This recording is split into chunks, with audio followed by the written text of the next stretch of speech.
Madam President, right here, if you don't mind. Do you think the center will eventually be named the Trump-Kennedy I Center? don't know. I hear that, but I don't know. That's not up to me. That's up to the board. The board makes that decision. We have a very prestigious board. If you look at the names, I don't think there's a board like it. So that would be up to the board. Thank you. This is about the Kennedy Center. Okay. Thank you. What about Netflix and Warner Brothers? Well, that's got to go through a process, and we'll see what happens. Netflix is a great company. They've done a phenomenal job. Ted is a fantastic man. I have a lot of respect for him, but it's a lot of market share. So we'll have to see what happens. President Trump, who's on your list for next year? Yeah, who's next here? I looked at a list today. I can't tell you that yet. Mr. President, what's the next step in Russia-Ukraine talks? What's your next step in Russia-Ukraine talks after last week's negotiations? So we've been speaking to President Putin, and we've been speaking to Ukrainian leaders, including President Zelenskyy. And I have to say that I'm a little bit disappointed that President Zelenskyy hasn't yet read the proposal. That was as of a few hours ago. His people love it, but he hasn't. Russia's fine with it. Russia, I guess, would rather have the whole country when you think of it. But Russia is, I believe, fine with it. But I'm not sure that Zelenskyy is fine with it. His people love it, but he hasn't read it. So someday you'll explain that one to me, Jeff. I don't have an explanation, sir. I looked at a list today. I can't tell you that yet, but a lot of people want to be on my list. You'd like to be on the list. I don't know about that. What about Liza Minnelli? Mr. President, how have you prepared to host tonight? Well, maybe I haven't prepared. Maybe you want to be a little bit loose.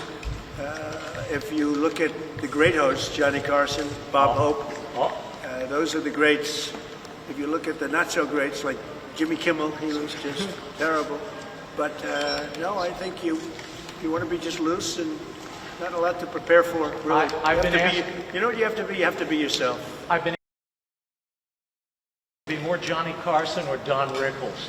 Well, Don, I know them both, and they were both great guys and friends of mine. Both difficult, very difficult, but great. I mean, I was really very close to both of them. You can't compare them; they were very different. Why did you want to? Johnny Carson for hosting was top of the line. President, thank you so much, President Trump. Who is on your naughty list this year? Oh, that's a long list. I better not tell you it's not a problem out there in the world. No, we have a pretty big naughty list, but our country is doing well. We're the hottest country anywhere in the world right now. And a year ago, we were a dead country. We were a dead country that was laughed at all over the world. We're the hottest country in the world. What would be the implications? And Jesse Waters is terrific. What are you getting the First Lady? Mr. President, of the Supreme Court overturning your authority on the tariffs, the emergency authority? What would be the implications for the economy and for the country? Well, we have a right to go a different form of tariffs. We have a right to go licensing. We have a right to go other ways. But the form of tariffing, as we call it, the current form of tariffing that's before the court, gives us great national security, more than anything else, because it allows the president to act quickly and effectively, swiftly, and make a decision. And as you know, I ended 8 wars. We're trying to end a 9th. We thought this would be maybe one of the easier ones. We just did Rwanda and Congo, and that was going on for 30 years. The Russia-Ukraine, I thought was going to be a little bit easier, but it's not being made easy. It's a very tough war, very nasty. 27,000 people died last month, mostly soldiers. I will say that I really think this is really a night of joy tonight because of what's happening with this building. It's going to be fantastic when you see the end product. It's going to be better than it was new, and I think we'll celebrate that. But I will say that our country is doing really well.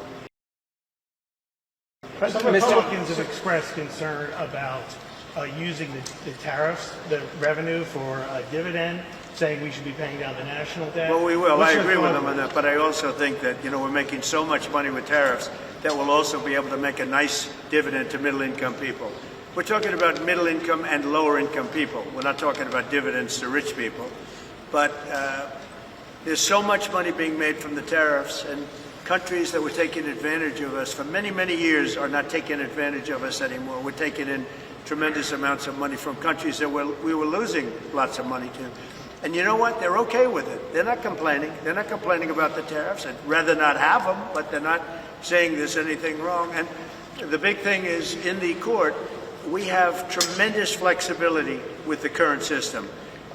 It's unbelievable for national security. I've ended 8 wars largely because of trade and because of tariffs. If we go the other tariff route, and there are other routes we can go, but it won't give you the same pure national security as this one. This one is